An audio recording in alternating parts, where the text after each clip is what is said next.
howdy y'all. Good to see everybody again. Today, I'm gonna talk a little bit about what do you do if you don't have a tea house near you where you live.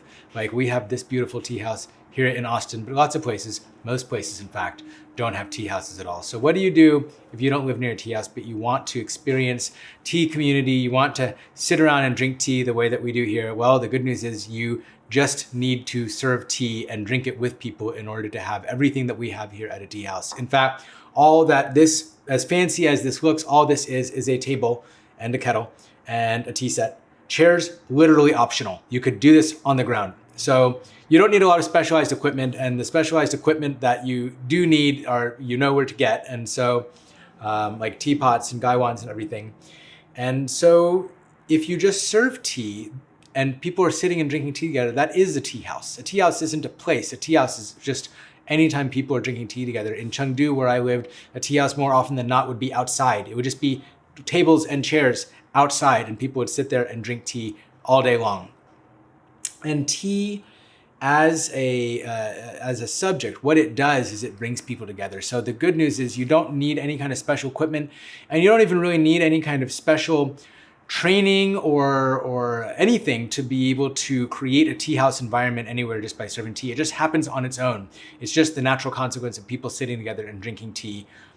Gong Fu style especially, although other styles also bring people together, but especially Gong Fu style tea, where you're trying different kinds of tea and doing multiple steepings of the same tea, it really is conducive to people gathering together. And so when we're thinking about how do we go about doing that, and how do we act as good ambassadors of tea culture, because that's really what you're doing. If you're watching this and you're anywhere that's not somewhere that this is traditional or widespread, then there's a good chance that wherever you are, if you're serving tea to your community, you're serving tea to a lot of people who aren't familiar with it. And so when you're doing that, you're really acting as an ambassador of Chinese tea culture, and in so doing, there are certain, best practices that I like to share with people. And you take this with a grain of salt. This is just based on my experience having served a lot of tea to a lot of people. This is what I find is really helpful in building that community. And the first would be to be inclusive. That's really important. I think I've talked before about how tea in its nature is inclusive because everyone can drink it. Children can drink it. People with different religious restrictions can drink it, who might not be able to eat meat or drink alcohol can drink it. And so it's very inclusive by nature. And we really want to lean into that aspect of it. That's one of its greatest strengths, is that it is so inclusive. So how do we do that? Well, obviously, making people feel welcome, making people feel like they don't need to know about this already to be able to participate, not setting an environment that feels like it's gate kept, like you need to have practiced or knowledge or know certain etiquette to do this. Tea culture in China is very, very down to earth. That's how the real authentic Chinese tea culture is. And that's one of its greatest strengths, is that it is this very beautiful, down to earth practice that everyone can enjoy. And so what does that really mean? Don't make people feel stupid, for not knowing about tea. If people have questions, even if it's a very basic question, even if they don't really know what tea is, just be open to receiving that and making sure that they don't feel intimidated by tea as a subject. Because again, the people who grow this tea, that's how they would be with anyone from anywhere who came and sat at their tea table. That is the attitude that they would have. They would just be happy to be having tea with them and happy to share and be generous with whatever knowledge they have to share about the tea, and of course the tea in the space itself.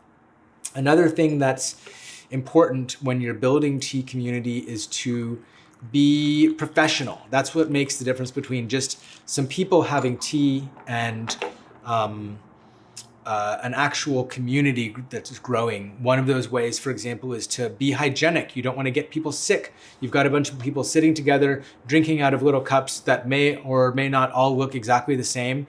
Be aware of whose cup is whose, which cup is whose, and make sure that people aren't mixing up their cups. If you see people don't have tea in their cups, serve them some tea. Be hospitable.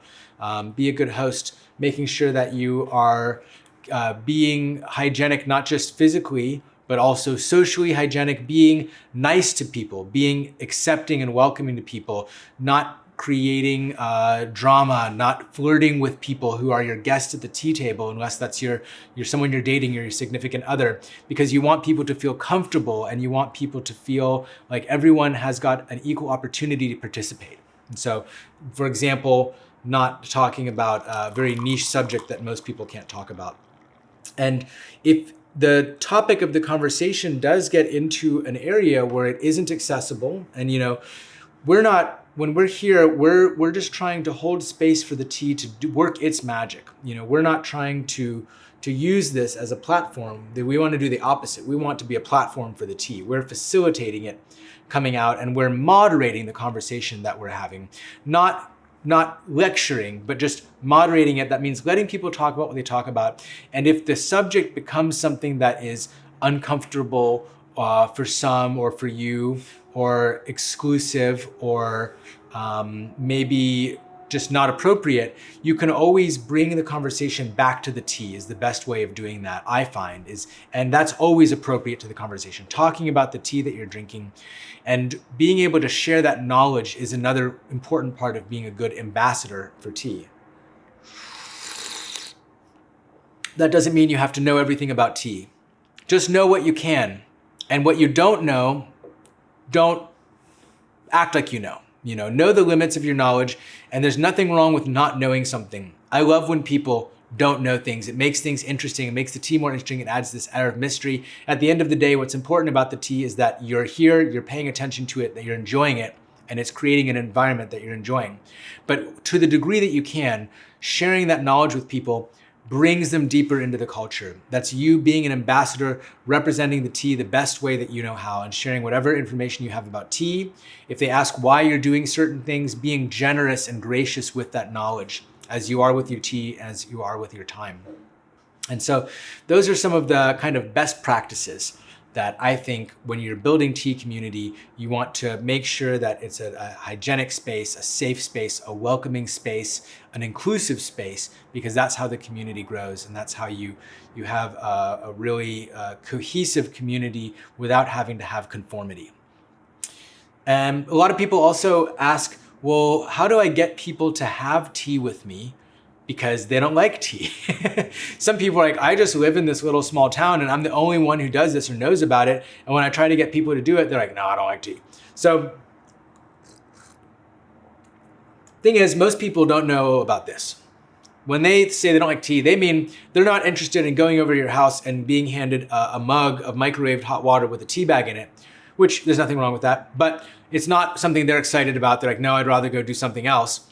But when people see this, it really clicks for them. And so what I do and have done in my life a lot is I will bring a tea set with me, especially if you have a travel tea set, which we've got these new travel tea sets now that are really cool and compact, and they're great. I used to have all these different pieces like these, very fragile, very expensive, very breakable pieces wrapped up in like clean laundry, hopefully clean laundry, in my suitcase or my bag, and have to like assemble it. But the point is, no matter what kind of tea set you have, the visual impact of seeing something new and interesting and seeing that, oh, it's not a tea bag, it's like loose leaves. Like, what are these leaves? What is this you're producing?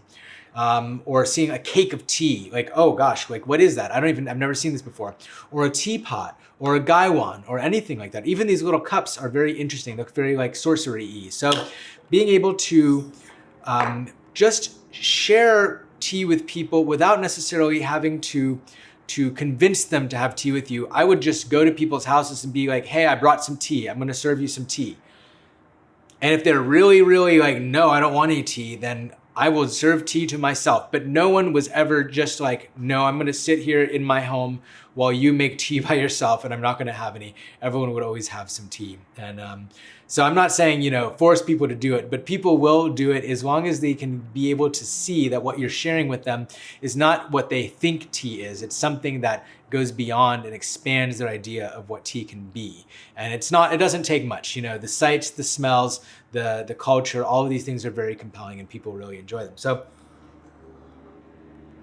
That's one way. Let's say you don't even know anybody. Maybe you just moved somewhere, or you just don't have any friends who you could go over to their house and ambush them with tea. You can go do it in a public space.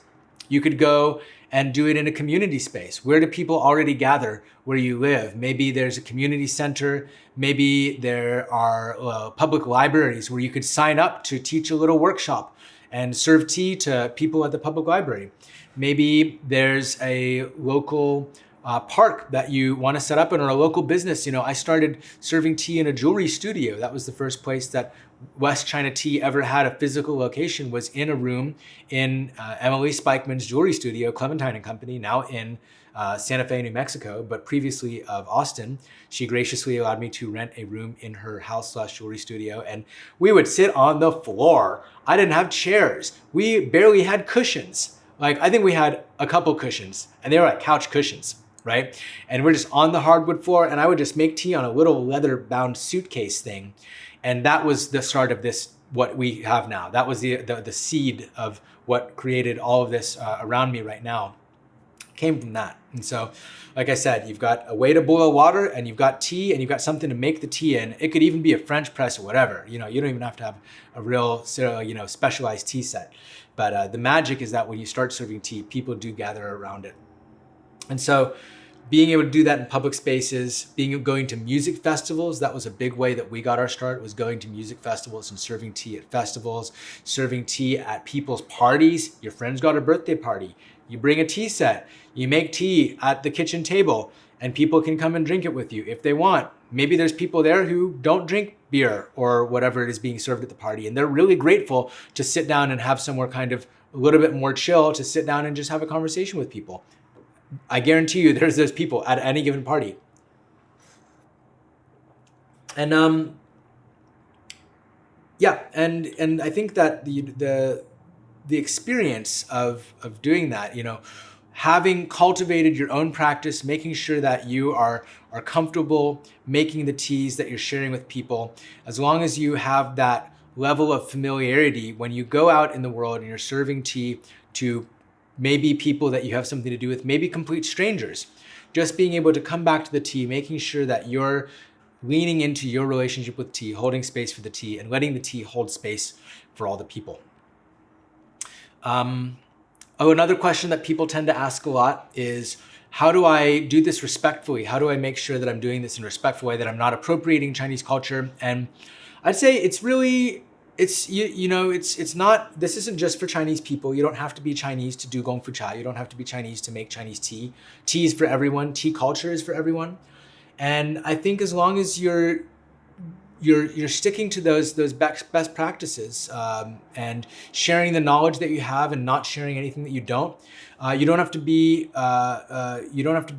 part of a lineage. In fact, there aren't lineages in Chinese tea culture. That's one of the ways that people gatekeep this culture, is by acting as though there's one orthodox form that you're supposed to follow, or that there's particular rules that you have to follow. And if you are not following those rules, you are in error. You are somehow transgressing an important and meaningful spiritual boundary within tea. And that's just not the way that Chinese tea culture works. And so I'd say staying away from any kind of gatekeeping attitude where saying that certain ways of serving tea are more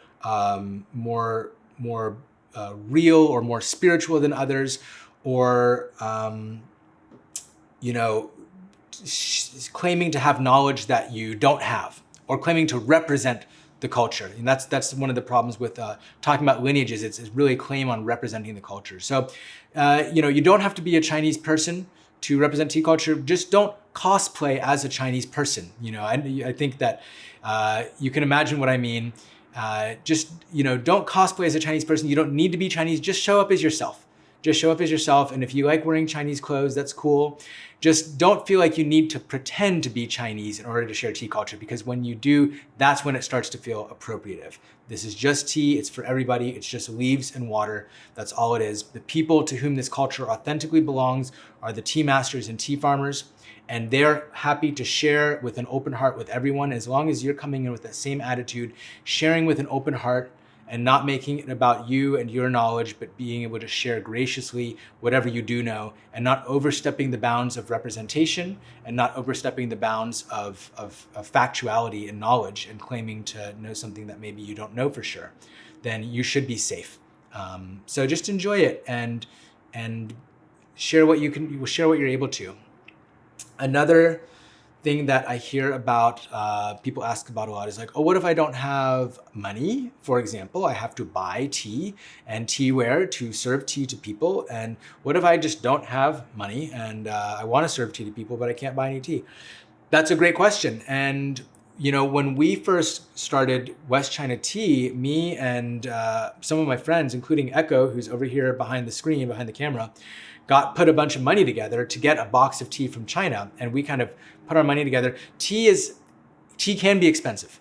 Tea doesn't have to be expensive. And like I was saying, there's no right or wrong way per se. There's you know, you can mess a tea up, but there's nothing inherently wrong about making tea with a French press or with a tetsubin or a big glass teapot or a big old cup with a saucer and using the saucer to strain the leaves away from the water. I've done all of these things. I've made tea in all of these ways, and there's nothing wrong with any of them. So let's say you don't have access to some specialized tea equipment, you can't afford to buy a tea set. That's real. It doesn't mean you can't make tea. And it doesn't mean you can't make tea well. You can figure out a way. Like I said, take a cup, take the saucer that goes with the cup, so use that to strain. It's not a good way to do it, but it'll work, and you can enjoy tea, and you can have the time of your life drinking tea like that with your friends.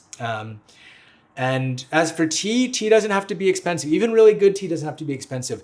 One of my teas I'm most excited about right now, we just got, is called Gong chA. It's a Thai cha, which is this local landrace of tea. Thank you, as always, to Ray, Leo of Grass People Tree, for introducing me to the amazing teas of Guizhou, including tea from chA and Gong chA, this very traditional style of tea. This is some farmer tea for farmers. This is not produced as a product for the market. It was produced by farmers to have tea for themselves to drink, and it's rustic and smoky, and I love it. It's such a great tea. It's a green tea. It's fantastic. I've drank it twice today already, and we're not even open.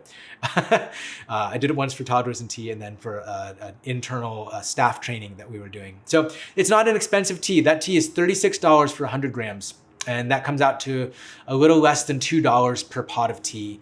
And you could sit and drink a pot of Gong chA for an hour if you want to, or 2 hours. That's the great thing about tea, is that me and 5 friends can sit around, or 6 friends can sit around and drink a pot of tea, and we can just keep steeping it even after it's weak. That's okay. People aren't gonna be like, well, I'm gonna leave because the tea's done. No, you're probably having a really great conversation. If you've been sitting around long enough to drink through all your tea, or you don't wanna spend any more tea on that session, you can just keep drinking the same leaves, and eventually it'll just be super, super watery. But that doesn't mean that you won't enjoy yourself sitting there. And they actually have a saying in Chaozhou. I'm not gonna try and say it in Chaozhouhua because I don't know Chaozhouhua and it would not be cool. But Mary Cotterman taught me this phrase, who spent a lot of time in Chaozhou. And it means our the tea is weak, but our friendship is strong. And it's what you say at the end of a long tea drinking session when you're just drinking these watery pots of tea that you've been drinking the same pot for 3 hours. The tea is weak, but our friendship is strong. That's something that's really special and magical about tea.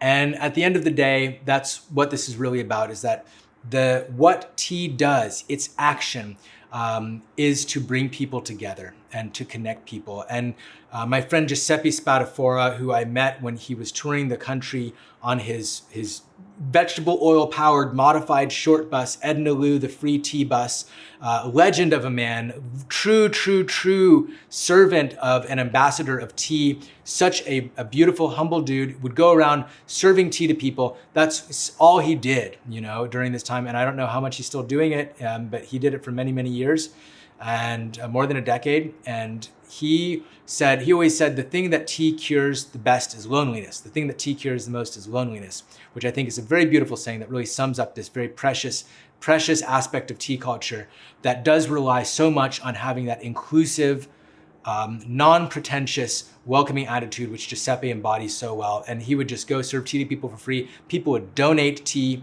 to him. And he would serve it to people. And so he had said, the thing that tea cures the best is loneliness. And the kind of the takeaway from this really is that when people talk about tea being medicine, that can mean a lot of different things. You know, tea is good for your body. It prevents cancer. It prevents heart disease.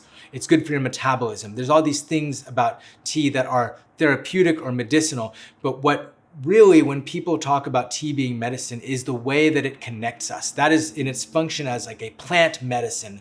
What is the medicine with a capital M that tea does and creates is everywhere around the world that people consume tea, in China and in Turkey and in Japan and in Ireland and all over Morocco, all over the world. Wherever people are drinking tea, it brings people together. It connects people with themselves through our personal practice, the way that we develop our relationship with the tea. It connects us with nature by the way that we are tasting nature in the tea. And then most importantly to me and to the idea of a tea house is that it connects us with each other.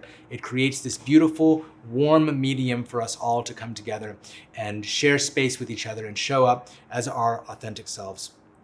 And so, yeah, there you go. And then this is not to do with none of that has to do with the business of running a tea house. That's obviously its whole own thing. And I do have a program for that, which you can email us if you want to talk about that. But as far as creating the community, that is why the tea house exists. Why does the tea house exist? Not for the business. The business exists for the purpose of this here, people sitting together and drinking tea. And that part is like a flame. You do not need a furnace or a fireplace to have a fire. You can build a fire anywhere. And that's what you're doing when you serve tea. Thank you very much. I look forward to seeing you on our next episode. And actually, coming back to the money thing, because the money thing is super, super real. We've been doing an event here at West China Tea called Community the whole time, for the whole 11 plus years that we've been in business, which is a free tea party. It's donation based. If you don't have anything to donate, that's fine. You can come in and just drink tea for free. And that's because money shouldn't be a barrier to people being able to enjoy tea. And if you're watching this and you're like, I don't have friends to get money together with, I don't have $36 to get 100 grams of tea, but you really love this, and you don't have a tea set and you really want to share tea culture, send us a message, let us know, and maybe we can help you. Maybe we can subsidize you in some way. No promises, but I do want to put it out there that if you're watching this and you feel really called to this and you feel really passionate about tea, and the thing that's standing in the way of you sharing tea is only money, then let us know. And maybe we can figure out a way to help empower you in doing that, because that's what we really want to do here at West China Tea. That's why we make this show. That's why we make Tea House Ghost, is to share tea culture. We love it. We think it makes the world a better place. And so if you want to be sharing it with the world, then let us know, and maybe we can find a way to help you do that. Thank you guys so much.